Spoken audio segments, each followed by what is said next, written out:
السلام علیکم ورحمۃ اللہ وبرکاتہ۔ بسم اللہ الرحمن الرحیم۔ شادی کے 12 سال بعد بھی میری گود ہری نہ ہوئی۔ ساس کے طعنے اور شوہر کی ہمدردیاں مجھے مارے ڈالتی تھی۔ شوہر روزانہ مجھے اپنے ہاتھوں سے طاقت کی دوائی کھلاتے تھے کہ شاید اللہ کریم اپنا کرم کر دے۔ ایک دن شوہر کے جانے کے بعد دوائی کی شیشی گر کر ٹوٹ گئی۔ میں صفائی کرنے لگی تو مجھے اس کے لیبل کے نیچے ایک اور باریک سا سٹیکر نظر آیا۔ میں نے اسے کھرچ کر پڑھا تو میرے پیروں تلے سے زمین نکل گئی، کیونکہ وہ حمل ٹھہرانے کی دوا نہیں تھی، بلکہ وہ گولیاں تھیں جو میری زندگی کے صحن میں شادی کے 12 برس پورے ہو چکے تھے۔ مگر یہ وقت محض دنوں کا مجموعہ نہیں تھا، بلکہ ایک طویل اور بے انتہا صبر کی داستان تھی۔ میری دنیا میں سکھ، شوہر کی محبت اور آرام دہ زندگی سب کچھ میسر تھا، مگر خالی گود کا داغ میری تمام خوشیوں کو گہنا دیتا تھا۔ وہ ایک گہری تشنگی تھی، ایک دائمی اذیت جس نے میرے وجود کو گھیر رکھا تھا۔ میرے وجود کا مقصد میری ایک ماں بننے کی خواہش سال بسال دم توڑتی رہی، اور میں خود کو ایک ٹوٹے ہوئے خواب کی طرح محسوس کرتی تھی۔ میرا ہر دن اس بے اولادی کے غم کے گہرے سائے میں شروع ہوتا تھا اور ایک ناتمام امید پر ختم۔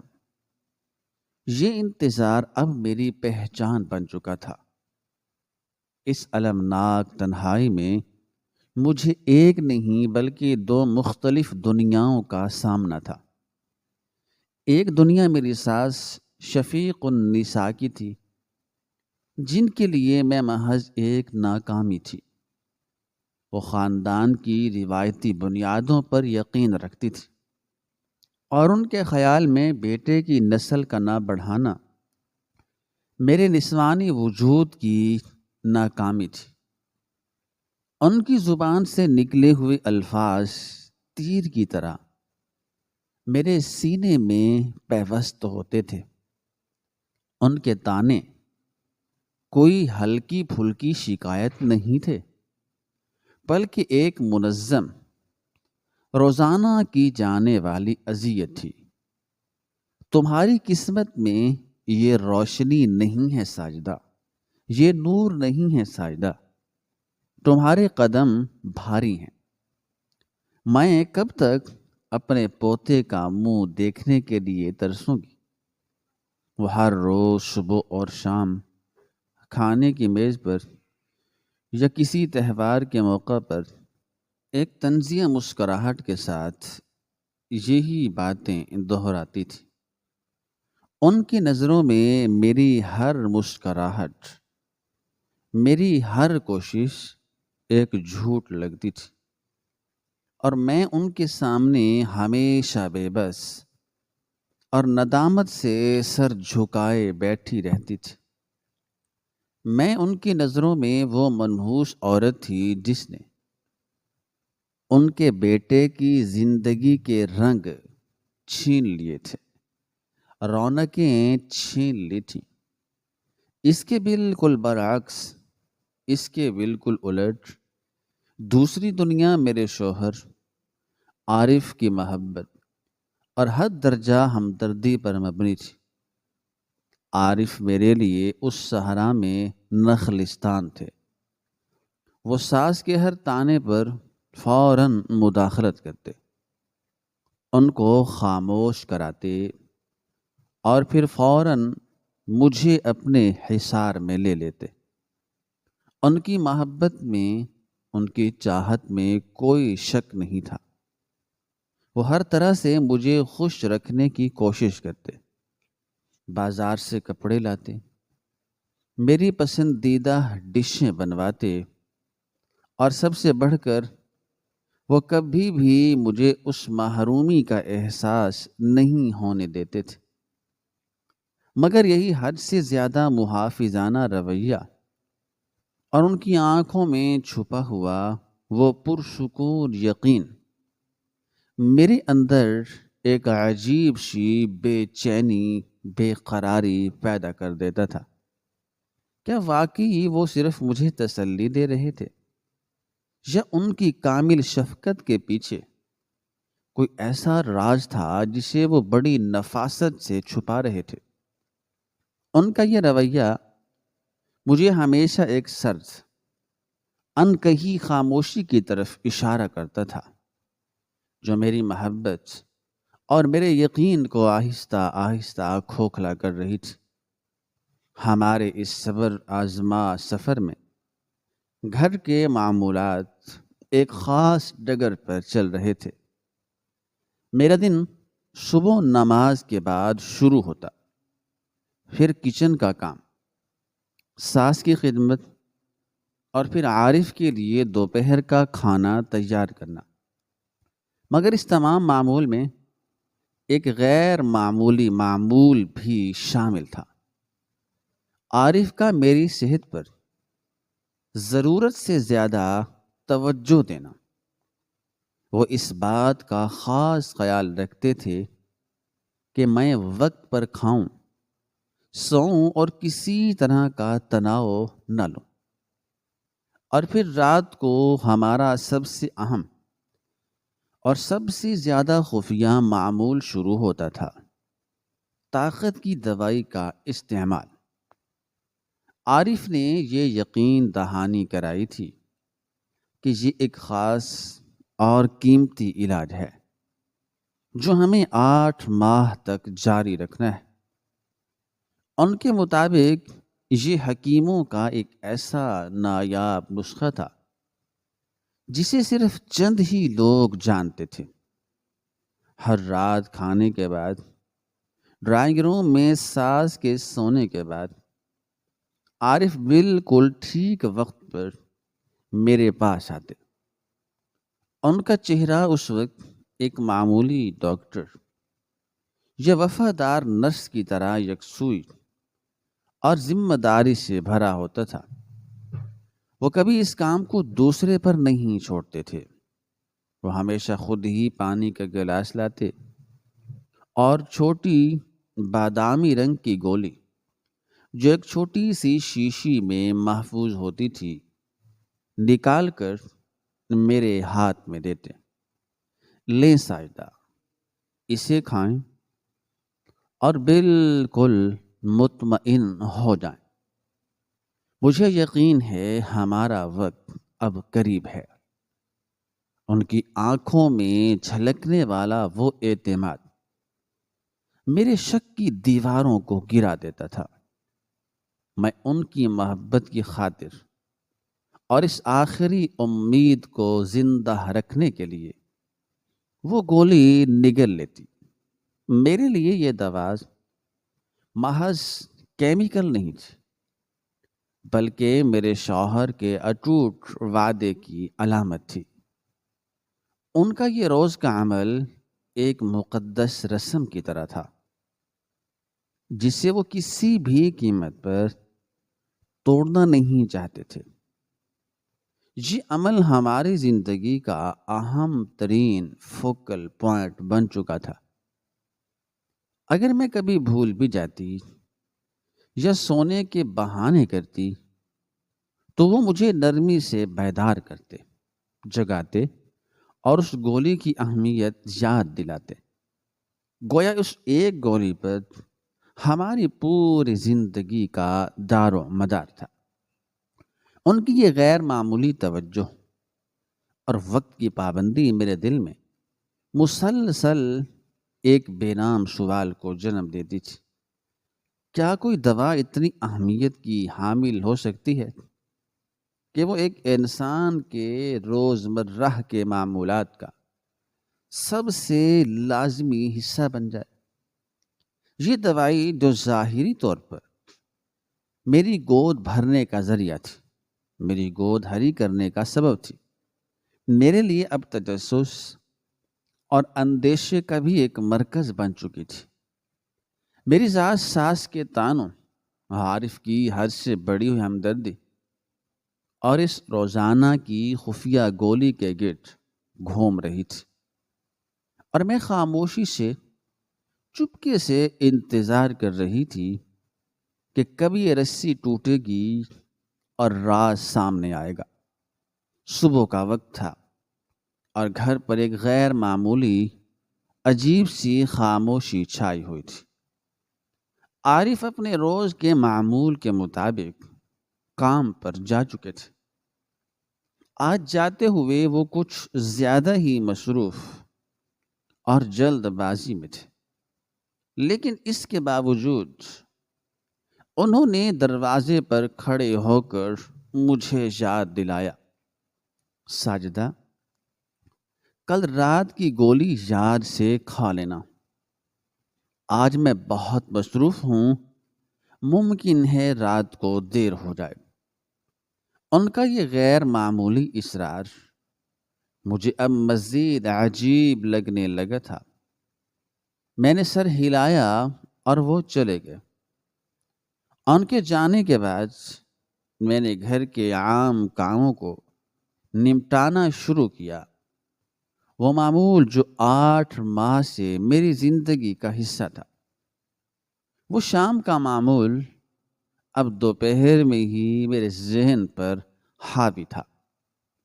میں کچن کی صفائی کر رہی تھی اور میز پر رات کے کھانے کی کچھ بچی ہوئی اشیاء سمیٹ رہی تھی کہ میری نظر اس جگہ پر پڑی جہاں عارف عام طور پر دوا کی شیشی رکھتے تھے۔ آج وہ اس الماری میں نہیں تھی جہاں وہ ہمیشہ احتیاط سے رکھی جاتی تھی۔ اس کی بجائے وہ چھوٹی سی بادامی گولیوں والی شیشی ایک چھوٹی سی ٹرے میں پانی کے گلاس کے ساتھ میز کے کونے پر رکھی ہوئی تھی۔ یہ عارف کی ایک بڑی بے احتیاطی تھی۔ وہ کبھی بھی اسے یوں کھلا نہیں چھوڑتے تھے۔ میرے دل میں ایک دم سے ایک الجھن اور بے چینی کی لہر دوڑ گئی۔ میں نے احتیاط سے اس ٹرے کو اٹھایا تاکہ اسے الماری میں رکھ دوں۔ نہ جانے کیسے، شاید میری اندرونی بے چینی کی وجہ سے، یہ شاید قسمت کو یہی منظور تھا، ٹرے میرے ہاتھوں سے پھسلی۔ ایک لمحے کے لیے دنیا ٹھہر گئی۔ ٹرے فرش پر گری اور ایک تیز چن کی آواز کے ساتھ وہ چھوٹی سی شیشی فرش پر ٹکڑوں میں بکھر گئی۔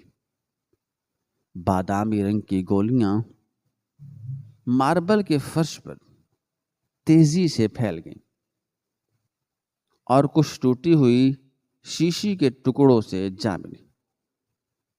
میرے منہ سے کوئی چیخ نہیں نکلی، مگر میرا سانس سینے میں اٹک کر رہ گیا۔ یہ حادثہ کوئی معمولی حادثہ نہیں تھا، بلکہ میرے اندر چھپی ہوئی تمام تشویش اور شک کو سطح پر لے آیا تھا۔ مجھے فوراً عارف کا خیال آیا اور ان کی ناراضگی کا ڈر، کیونکہ وہ اس دوا کو بہت قیمتی سمجھتے تھے۔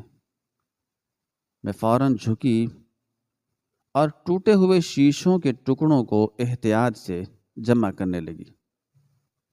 میرا ہاتھ شیشی کے نچلے حصے پر پڑا جو اب بھی لیبل سے چمٹا ہوا تھا۔ میں نے اس حصے کو اٹھایا تاکہ اسے ردی کی ٹوکری میں ڈال دوں، اور اسی لمحے میری آنکھیں ایک چھپے ہوئے اشارے پر جم گئیں۔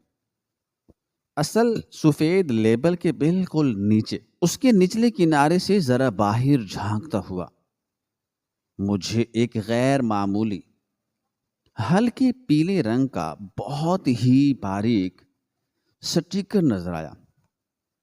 وہ اتنا احتیاط سے اور نفاست سے چپکایا گیا تھا کہ اگر شیشی ٹوٹتی نہیں اور میں اسے اس طرح ہاتھ میں نہ اٹھاتی تو میں زندگی بھر اسے نہ دیکھ پاتی۔ یہ سادہ سفید لیبل کے بالکل مخالف کسی دوسری زبان اور خطاطی میں کچھ لکھے ہونے کا اشارہ دے رہا تھا۔ میرے دل کی دھڑکن خوف سے ساکت ہو گئی۔ یہ کیا ہے؟ یہ دوسرا لیبل کیوں ہے؟ کیا یہ کوئی غلطی ہے یا عارف کا کوئی راز؟ میں نے کانپتے ہاتھوں سے اس لیبل کے کونے کو، جو نوکدار شیشے سے ٹکرانے کی وجہ سے تھوڑا سا اکھڑ چکا تھا، مزید کھرچنا شروع کیا۔ میرا وجود اب اس ایک چھوٹے سے کاغذ کے ٹکڑے پر مرتکز ہو چکا تھا۔ میں جانتی تھی کہ اس کاغذ کے نیچے میری زندگی کی سب سے بڑی سچائی چھپی ہوئی ہو سکتی ہے۔ کھرچنے کا عمل اتنا سست اور دردناک تھا، جیسے میں کسی تاریخ کے جرم کا پردہ ہٹا رہی ہوں۔ جب سفید لیبل کا ایک حصہ بالآخر ہٹ گیا تو نیچے موجود پیلے سٹیکر پر لکھی ہوئی تحریر میری لرزتی ہوئی آنکھوں کے سامنے تھی۔ وہ کسی دوسری فارمیسی کا نام اور اس کے نیچے دوا کا ایک چھوٹا غیر مانوس نام تھا جو لاطینی حروف میں غالباً لکھا ہوا تھا۔ میں نے پوری کوشش سے، جیسے کسی گہرے سمندر میں غوطہ لگایا ہو، اس تحریر کو پڑھنا شروع کیا۔ پہلے 3 حروف پڑھتے ہی میرے ہاتھ میں موجود شیشے کا ٹکڑا ساکت ہو گیا۔ میرے دماغ میں فوراً بجلی کی طرح یہ خیال کڑکا، یہ نام وہ نہیں تھا جو عارف نے مجھے کبھی بتایا تھا۔ یہ طاقت کی دوائی والا نام نہیں تھا۔ میرے ہونٹوں پر کپ کپی طاری ہو گئی اور میرا حلق خشک ہو گیا۔ میں نے تیزی سے بکھری ہوئی گولیوں میں سے ایک اٹھائی اور اسے غور سے دیکھا۔ وہی بادامی رنگ، وہی شکل، لیکن اب وہ گولی میرے لیے امید کا نشان نہیں رہی، بلکہ ایک بہت بڑے فریب کی نشانی بن چکی تھی۔ میں نے فوراً اپنا موبائل اٹھایا اور کانپتے ہاتھوں سے LEV سے شروع ہونے والے اس نام کے باقی حصے کو گیس کرتے ہوئے ٹائپ کرنا شروع کیا۔ میں نے چند حروف ٹائپ کیے اور سرچ کا بٹن دبایا۔ میری اسکرین پر جو نتائج آئے انہوں نے میرے پیروں تلے سے زمین نکال دی۔ میری آنکھوں کے سامنے دنیا گھوم گئی اور میرے کانوں میں ایک گہری گونج شروع ہو گئی۔ یہ کوئی قوت بخش دوا یا زرخیزی بڑھانے والی دوا نہیں تھی۔ تمام نتائج نے متفقہ طور پر اس گولی کا ایک ہی مقصد بتایا، ایک ایسا مقصد جو میری تمام خوابوں، میری تمام صبر اور میری تمام امیدوں کے بالکل متضاد تھا۔ یہ دوا تو… میں فرش پر وہیں بیٹھ گئی۔ میرے ہاتھ میں موجود شیشے کا ٹکڑا گر کر زمین پر ٹکرایا۔ مجھے درد کا احساس نہیں ہوا۔ میرا سارا وجود صرف اس ایک شدید ترین دھوکے دہی کے احساس میں ڈوبا ہوا تھا۔ عارف کی محبت، ان کی روزانہ کی ہمدردی، وہ وقت کی پابندی، یہ سب ایک جھوٹ اور ایک سازش لگنے لگا۔ وہ مجھے امید نہیں دے رہے تھے، بلکہ ایک بڑے جال میں پھنسا رہے تھے۔ میرے 12 سال کے اعتماد کو پاش پاش کر دیا گیا تھا۔ میرے اندر کا شدید غم اب غصے اور انتقام کی ایک سرد آگ میں بدل چکا تھا۔ میں نے اپنے آپ کو جھنجھوڑا۔ یہ گولیاں وہ نہیں تھیں جو میں سمجھتی تھی، بلکہ یہ گولیاں تھیں جو میز پر موجود کمپیوٹر اسکرین پر اب بھی وہ سخت سائنسی نام اور اس کے نتائج واضح تھے۔ میں وہیں زمین پر ٹوٹی ہوئی شیشی اور بکھری ہوئی گولیوں کے پاس بیٹھی رہی۔ میرا پورا وجود سن ہو چکا تھا۔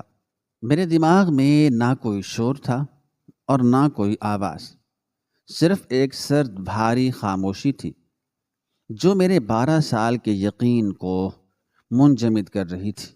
وہ دوا جس کا آدھا نام یعنی لیوان میں پڑھ پائی تھی، وہ ہر طرح سے حمل ٹھہرانے یا زرخیزی بڑھانے والی دوا کے زمرے سے خارج تھی۔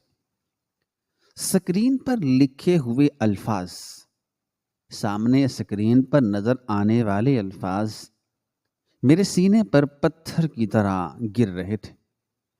تمام مستند طبی ویب سائٹیں جو میں نے ہڑبڑاہٹ میں کھولی تھی ایک ہی بات کہہ رہی تھی: یہ دوا مخصوص طور پر حمل کو روکنے یا بعد ہارمونل عدم توازن کے علاج کے لیے استعمال ہوتی ہے۔ میرے شوہر عارف، جو روزانہ اپنے ہاتھوں سے مجھے طاقت کی دوائی کہہ کر کھلا رہے تھے، وہ دراصل مجھے آہستہ آہستہ مگر یقینی طور پر ممنوع گولیاں دے رہے تھے۔ میری بے اولادی کوئی حادثہ نہیں تھی، بلکہ یہ ایک منصوبہ بندی تھی، ایک گہری اور مکروہ سازش تھی جس کا شکار میں 12 سال سے ہو رہی تھی۔ میرے پیروں تلے سے حقیقت میں زمین نکل چکی تھی۔ یہ محض دوا کا نام بدلنا نہیں تھا، یہ میری زندگی کے سب سے بڑے خواب، سب سے بڑی تمنا کا گلا گھونٹنا تھا۔ میرے اندر ایک شدید آتش فشاں پھٹنے جیسا صدمہ ابھرا۔ یہ غم کا نہیں بلکہ دھوکہ دہی کے گہرے احساس کا تھا۔ میرے آنسو خشک ہو چکے تھے اور میرے سینے میں کوئی آہ نہیں تھی، صرف ایک جلتا ہوا غصہ تھا جو میرے ہر رگو پے میں دوڑ رہا تھا۔ مجھے عارف کی حد سے زیادہ ہمدردی، ان کا روزانہ اپنے ہاتھوں سے گولی کھلانے کا معمول اب کسی محبت کی علامت نہیں بلکہ ایک مجرمانہ فعل کا حصہ لگ رہا تھا۔ ان کی آنکھوں کا اطمینان اب مجھے مکاری اور ان کی مسکراہٹ ایک فریب لگ رہی تھی۔ میں نے ان پر مکمل اعتبار کیا تھا اور انہوں نے میرے اس اعتماد کو 12 سال تک اپنے مفاد کے لیے استعمال کیا۔ میں نے خود کو بے وقوف اور احمق محسوس کیا کہ میں اتنے طویل عرصے تک اس جھوٹ کے پردے کے پیچھے چھپی حقیقت کو دیکھ نہ سکی۔ عارف کی تمام تر مہربانیوں پر ایک بڑا خوفناک سوالیہ نشان لگ چکا تھا۔ کیا ان کی ہمدردی صرف مجھے خاموش رکھنے کے لیے تھی؟ کیا وہ مجھے اس فریب میں مبتلا رکھنا چاہتے تھے تاکہ ان کا اصل راز چھپا رہے؟ یہ صدمہ محض دوا کی حقیقت جاننے کا نہیں تھا، یہ میرے 12 سال کے رشتے، اعتماد اور شوہر کی وفاداری کے ٹوٹنے کا صدمہ تھا۔ میں نے فوری طور پر اپنی دماغ کو احساسات سے نکال کر منطق کی طرف موڑا۔ اب رونے یا غصہ کرنے کا وقت نہیں تھا، اب تحقیق کا وقت تھا۔ میرے ہاتھ میں ٹوٹی ہوئی شیشے کا ٹکڑا اور فرش پر بکھری ہوئی گولیوں میں سے ایک محفوظ شدہ گولی اب میرے سب سے بڑے شواہد تھے۔ میں نے ان دونوں چیزوں کو احتیاط سے سنبھالا اور ایک چھوٹے سے لفافے میں چھپا دیا۔ مجھے اس حقیقت کی تہ تک جانا تھا، گہرائی تک جانا تھا۔ سب سے پہلے مجھے یہ جاننا تھا، مجھے یہ معلوم کرنا تھا کہ وہ ایسا کیوں کر رہے تھے۔ کیا وہ خود بانجھ تھے اور مجھے بچے کی امید دلا کر اپنے آپ کو بچا رہے تھے، یا وہ میری ذات پر شک کرتے تھے اور بچے کی پیدائش کو روک رہے تھے، یا یہ ساز کی سازش تھی جس میں عارف بھی شامل ہو گئے تھے۔ حقیقت کچھ بھی ہو، سچائی کچھ بھی ہو، وہ گولیاں جو عارف مجھے قوت بخش اور حمل ٹھہرانے والی دوا کے نام پر کھلا رہے تھے، وہ حقیقت میں اس کے بالکل برعکس تھی۔ وہ گولیاں وہ میری تمام امیدوں کو ختم کرنے کا سامان تھی، اور یہی وہ پہلا اور شدید ترین انکشاف تھا جس نے میری زندگی کو پاتال میں گرا دیا۔ میری زندگی اب ایک بکھرا ہوا شیشہ تھی، اور میں ساجدہ اس بکھرے ہوئے شیشے کے ٹکڑوں کو جوڑنے کی بجائے ان کی مدد سے حقیقت کا چہرہ دیکھنے کی کوشش کر رہی تھی۔ صدمہ اور غم اب ایک سرد پرعزم طاقت میں بدل چکے تھے۔ رونے کا وقت گزر چکا تھا، اب وقت تھا تحقیقات کا۔ وہ گولیاں جو مجھے امید دے رہی تھیں، وہ میری سب سے بڑی محرومی کا سبب بن چکی تھی، اور اس سازش کا مرکز کوئی اور نہیں، میرا اپنا شوہر عارف تھا۔ سب سے پہلے میں نے خود کو پرسکون کیا اور وہ تمام ثبوت، تمام دلائل جمع کیے جو میرے پاس تھے۔ میں نے فرش پر بکھری ہوئی گولیوں میں سے 2 گولیوں کو اور ٹوٹے ہوئے لیبل کے اس حصے کو جس پر LV لکھا ہوا تھا ایک چھوٹے صاف رومال میں لپیٹ کر ایک محفوظ جگہ چھپا دیا۔ مجھے اس راز کی حتمی تصدیق چاہیے تھی۔ صرف ان چند حروف پر بھروسہ نہیں کیا جا سکتا تھا۔ میں نے فوری طور پر اپنے کالج کی ایک سابقہ دوست سے رابطہ کیا جو شہر کی ایک بڑی فارمیسی میں کام کرتا تھا۔ میں نے اس سے جھوٹ بولا کہ میری ایک دور کی کزن کو ایک خاص دوا کی تصدیق کرنی ہے جو اسے کسی دوسرے شہر سے ملی ہے۔ میں نے احتیاط کے ساتھ اس پر اسرار نام یا اس سے ملتا جلتا نام اور بادامی گولیوں کی شکل بیان کی۔ دوسری طرف سے میرے دوست کی آواز میں فوراً ایک الجھن اور پھر حیرت کا عنصر شامل ہو گیا۔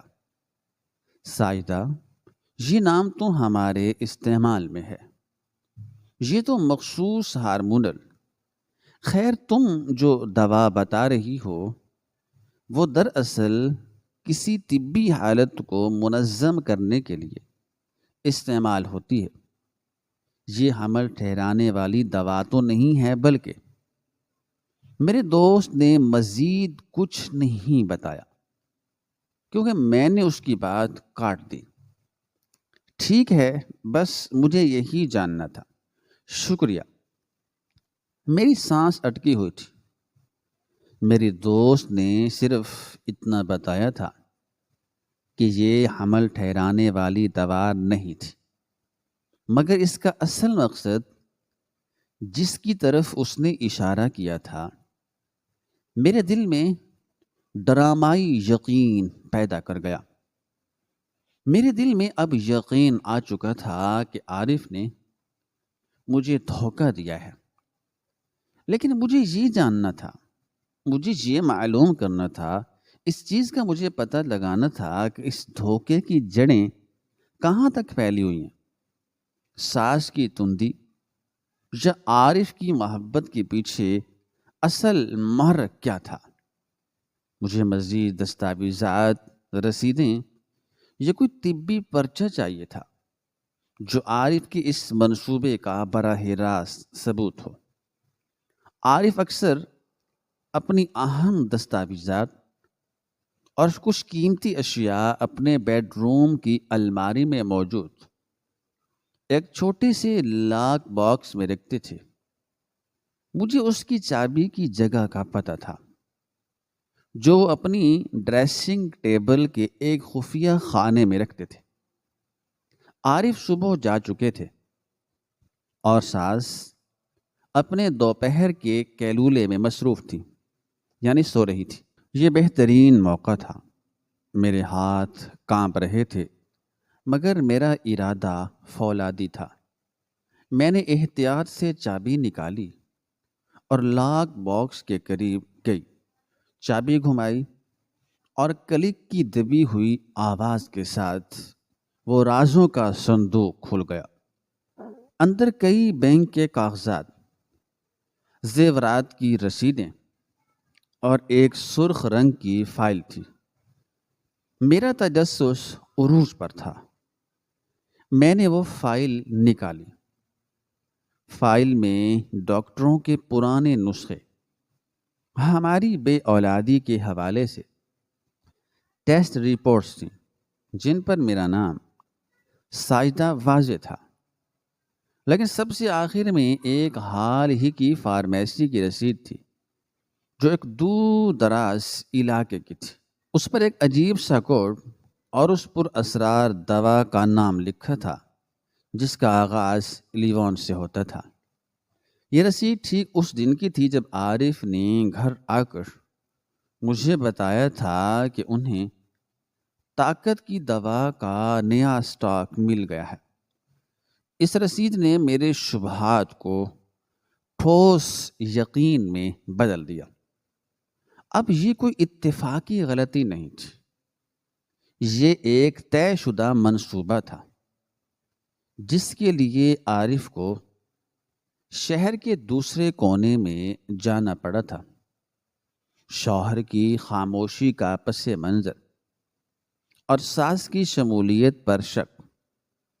فائل میں مجھے عارف کی وہ تمام رپورٹس بھی ملی جن میں ان کے ٹیسٹ ہوئے تھے۔ رپورٹس بالکل صاف تھیں۔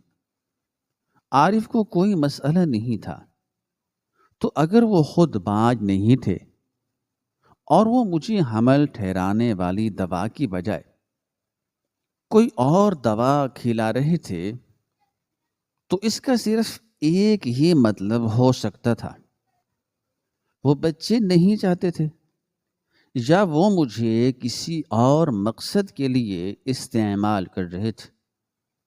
میرے ذہن میں ساس اور عارف کے درمیان ہونے والی گفتگو کے ٹکڑے اب نئے معنی لے کر ابھرنے لگے۔ جب ساس مجھے تانا دیتی تھی، عارف فوراً کیوں دفاع کرتے تھے؟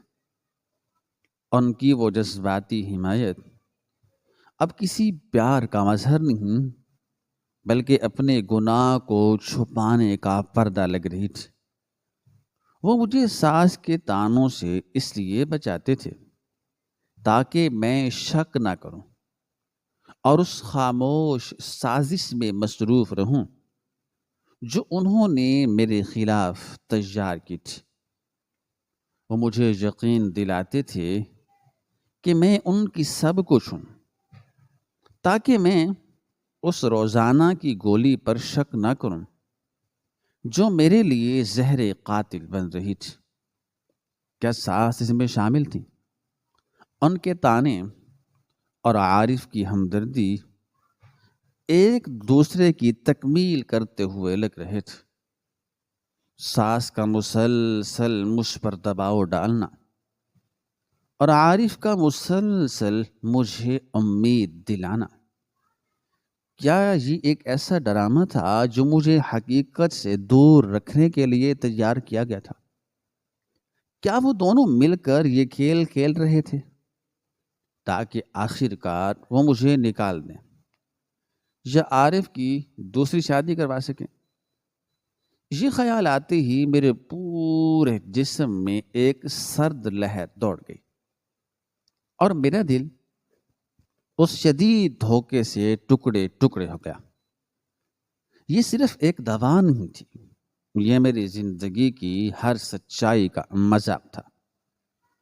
میں نے تمام دستاویزات احتیاط سے اسی طرح واپس رکھ دی اور لاک باکس بند کر دیا۔ مجھے معلوم تھا کہ راز کا ایک حصہ اب میرے پاس ہے، لیکن کیوں کا حتمی جواب ابھی بھی عارف کی آنکھوں میں چھپا ہوا تھا، جسے کھولنے کے لیے مجھے آخری اقدام کرنا تھا۔ اس دن کے بعد سے میرے گھر کی فضا میں ایک خاموش زہریلا ڈرامہ شروع ہو چکا تھا۔ میں ساجدہ، جو کل تک اپنے شوہر کی محبت میں مگن تھی، آج ایک سازش کا مرکزی کردار بن چکی تھی۔ میرے چہرے پر وہی پرسکون مسکراہٹ تھی، مگر میری آنکھوں میں اب بے پناہ شک اور ایک سرد عزم کی چمک تھی۔ رات کا وقت ہوا اور کھانے کے بعد معمول کا لمحہ آ پہنچا۔ عارف ہمیشہ کی طرح پرسکون اور مہربان پانی کا گلاس لے کر میرے پاس آئے اور ہاتھ میں وہی خاموش قاتل گولی تھام رکھی تھی۔ لو ساجدہ، ہماری محنت رائے گاہ نہیں جائے گی، اسے کھاؤ۔ ان کا لہجہ مطمئن اور محبت سے بھرپور تھا۔ میں نے گولی اپنے ہاتھ میں لی، ان کی آنکھوں میں دیکھا اور ایک مصنوعی مسکراہٹ کے ساتھ وہ گولی منہ میں ڈال لی، مگر نگلنے کی بجائے میں نے کمال ہوشیاری سے اسے زبان کے نیچے چھپا لیا۔ عارف نے اطمینان سے سر ہلایا اور مجھے پیار کر کے سونے چلے گئے۔ اس ایک لمحے میں میں نے اپنی تقدیر کا رخ موڑ دیا تھا۔ یہ معمول اگلے پورے 1 مہینے تک جاری رہا۔ ہر رات عارف مجھے وہ زہر دیتے اور میں اسے زبان کے نیچے چھپا کر ان کے سونے کے بعد احتیاط سے باہر نکال دیتی۔ اس دوران میں نے وہ تمام پرانی اور پر اسرار گولیاں پھینک دیں جو میں پہلے کھا چکی تھی، اور اپنے جسم کو اس ہارمونل قبضے سے آزاد کر دیا۔ 1 ماہ کے اندر ہی قدرت نے میرے صبر اور میری سچائی کا ساتھ دیا۔ جب ڈاکٹر نے میری امید کی تصدیق کی تو میرے دل میں خوشی سے زیادہ ایک سرد فتح کا احساس ہوا۔ یہ حمل صرف ایک بچے کی آمد نہیں تھا، یہ عارف کے جھوٹ پر میری جیت کا اعلان تھا۔ اس راز کو عارف کے سامنے کھولنے کے لیے بےتاب تھی، لیکن مجھے صحیح وقت کا انتظار تھا۔ 3 ہفتے بعد جب میں نے یہ یقین کر لیا کہ میرا حمل مکمل طور پر محفوظ ہے، تو میں نے عارف کو اس خوشخبری سے آگاہ کیا۔ رات کا کھانا کھا کر جب ہم بستر پر بیٹھے تھے، میں نے بڑے پیار سے ان کا ہاتھ پکڑا اور پرسکون آواز میں کہا، عارف میری جان، مجھے آپ کو ایک خبر دینی ہے۔ ڈاکٹر نے تصدیق کر دی ہے، ہم ماں باپ بننے والے ہیں۔ میرے ان سادہ الفاظ نے عارف کے چہرے کا رنگ پیلا کر دیا۔ ان کی آنکھوں میں محبت کی جگہ ایک شدید ترین خوف، دہشت اور گہرا صدمہ ابھرا۔ ان کے ہاتھ میں پکڑی ہوئی کتاب فرش پر گر گئی اور وہ ہکلا کر بولے، کیا کہہ رہی ہو؟ یہ ناممکن ہے ساجدہ، ان کا لہجہ چیخ میں بدل گیا۔ یہ نہیں ہو سکتا، تم جھوٹ بول رہی ہو، یہ کیسے ہو سکتا ہے؟ ان کا جسم کانپ رہا تھا، ان کی آنکھوں میں وہ خوف صاف دکھائی دے رہا تھا جو ایک مجرم کو اپنے جرم کے بے نقاب ہونے پر ہوتا ہے۔ عارف کی یہ غیر متوقع خوفناک گھبراہٹ میرے لیے حتمی ثبوت تھی۔ میں بستر سے اٹھی اور کمرے میں میرے قدموں میں اب 12 سال کی خاموشی کی طاقت تھی۔ میرا لہجہ ایک دم بدل گیا، اس میں اب کوئی ہمدردی نہیں، صرف ایک ٹھوس سرد آہنی یقین تھا۔ ناممکن؟ کیوں ناممکن ہے عارف؟ کیا تم نے مجھے کوئی ایسا زہر دیا تھا جو میری گود کو ہمیشہ کے لیے خالی کر دیتا؟ یہ سنتے ہی عارف کی زبان بند ہو گئی اور وہ نفی میں سر ہلانے لگے۔ میں نہیں جانتا تم کیا کہہ رہی ہو، تم سب جانتے ہو، میں چیخی۔ میری چیخ اتنی اونچی تھی کہ میرے اندر کا سارا دبا ہوا غم، ساری اذیت اس ایک آواز میں پھٹ پڑی تھی۔ تم نے مجھے کس دھوکے میں رکھا عارف؟ تم نے کس لیے میری امیدوں کو ہر رات اپنے ہاتھوں سے قتل کیا؟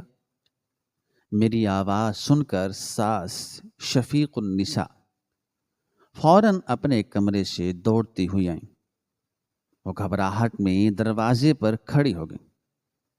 یہ منظر ان کے لیے غیر متوقع تھا۔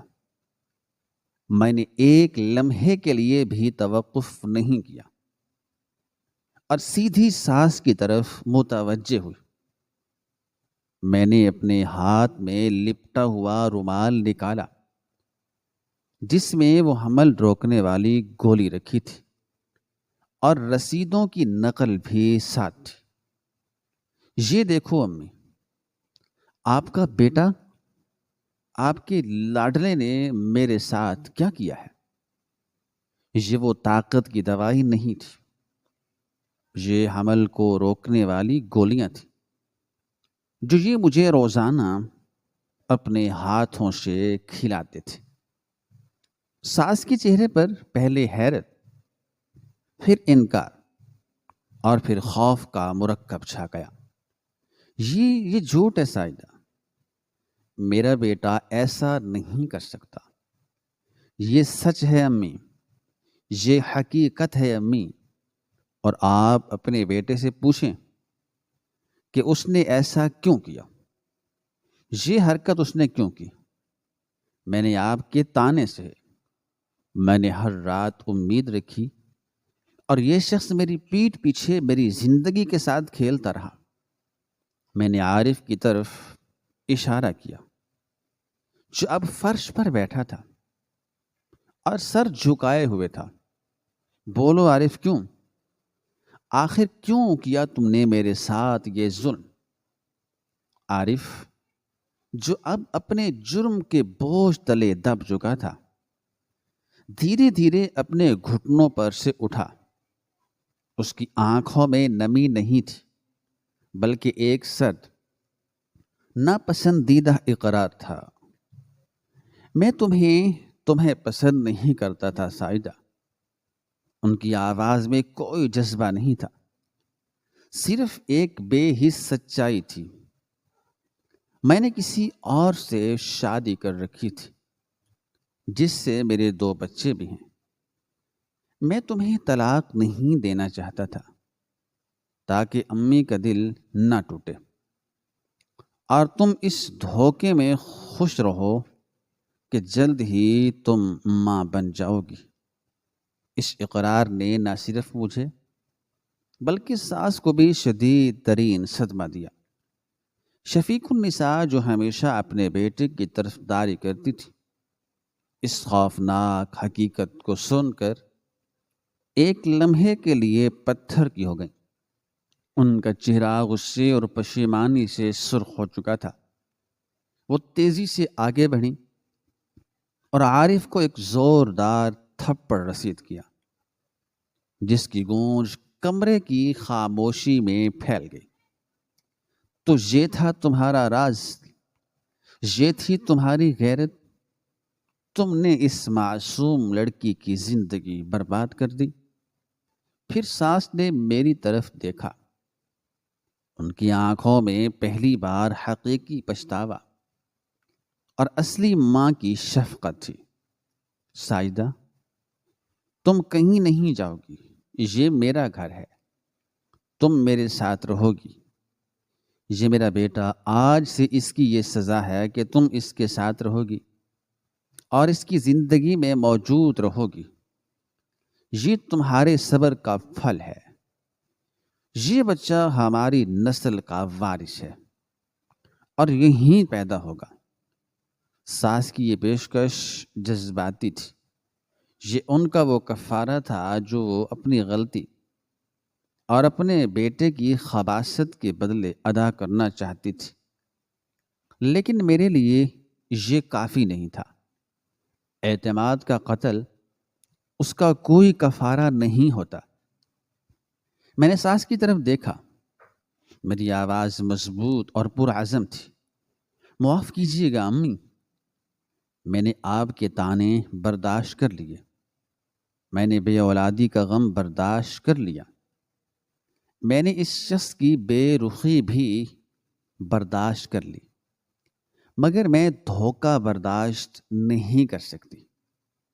میں نے وہیں پر ایک سخت فیصلہ کیا، یہ بچہ صرف میرا ہے، میں اس گھر میں ایک لمحہ بھی نہیں رہ سکتی جہاں میرے وجود کا مذاق اڑایا گیا ہے۔ میں نے اسی رات بغیر کوئی سامان لیے صرف چند ضروری چیزوں اور اس قیمتی سچائی کے ساتھ وہ گھر چھوڑ دیا۔ یہ میرے لیے ایک آزادی کی سانس تھی۔ اگلے ہی دن میں نے ایک اچھی کمپنی میں نوکری کے لیے درخواست دی اور چند ہی ہفتوں میں مجھے وہاں ملازمت مل گئی۔ میں نے زندگی کی نئی شروعات کی، ایک نیا راستہ چنا جہاں میرا فیصلہ اور میری محنت میرا ساتھ دے رہی تھی۔ 1 سال بعد میں نے ایک خوبصورت بیٹے کو جنم دیا، جو میرے لیے نہ صرف میرا بیٹا تھا بلکہ میری جیت کا نشان تھا۔ اس کے بعد میں نے اپنے وکیل کے ذریعے عارف کو خلا کے کاغذات بھجوا دیے، طلاق کے کاغذات بھجوا دیے، کیونکہ میں نے اس دھوکے کے ساتھ رشتہ رکھنے کا فیصلہ نہیں کیا تھا۔ ادھر عارف کی زندگی میں 1 سال بعد ایک بڑا حادثہ ہوا۔ اس کی پہلی بیوی، جس کے لیے اس نے مجھے چھوڑا تھا، ایک سڑک حادثے میں انتقال کر گئی۔ عارف اب 2 چھوٹے بچوں کے ساتھ اکیلا تھا۔ اس کی زندگی میں کوئی نہیں تھا۔ معاشرے نے اسے اس حال میں قبول کرنے سے انکار کر دیا۔ اس کی جھوٹی محبت اور دھوکے کی کہانی اب سب کے سامنے آ چکی تھی۔ وہ بے سہارا اپنے 2 بچوں کو لے کر مجبوری میں اپنی ماں شفیق النساء کے پاس واپس لوٹ آیا، جو اب پشیمانی اور ندامت کی بوجھ تلے تھی اور اپنے بیٹے کے جرم کا بوجھ بھی اٹھا رہی تھی۔ ساجدہ کے چلے جانے کے بعد انہیں بھی سچائی کا تلخ سبق ملا تھا۔ انہوں نے عارف کو پناہ تو دی، لیکن وہ خود بھی کبھی عارف کو اس گناہ کی نظر سے نہیں دیکھ پائیں۔ عارف اب بھی اپنے 2 بچوں کے ساتھ تنہا تھا۔ کسی نے اسے نہیں اپنایا۔ ساجدہ نے سب کچھ کھو کر بھی سب کچھ پا لیا تھا، جبکہ عارف نے سب کچھ پا کر بھی سب کچھ کھو دیا۔ یہ نہ صرف عارف کی سزا تھی، بلکہ اس پورے معاشرے کے لیے یہ ایک سبق تھا جو ایک عورت کو صرف اس کی گود کی ہریالی سے ماپتا ہے اور دھوکے کی بنیاد پر رشتوں کی عمارتیں کھڑی کرتا ہے۔